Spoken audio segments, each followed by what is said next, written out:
ఆరుని బంధించడానికి చెంబ ఇంట్లోకి వస్తుంది. మనసుకి ఏదో అలజడి అనిపించడంతో కింద డోర్ సౌండ్ అవడంతో నిద్రలేచిన అమర్ వెంటనే ఆరు రూమ్లోకి వెళ్ళి ఆరు ఫోటో ముందు నిలబడి ఆరు అని బాధగా పిలుస్తూ ఉంటాడు.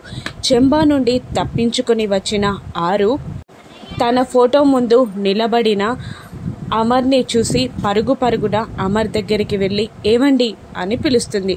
కానీ ఆత్మ అవడంతో ఆరు మాట అమర్కి వినబడదు. ఆరుని వెతుక్కుంటూ మనోహరి చెంబా కూడా అదే రూమ్ ముందుకి వస్తారు.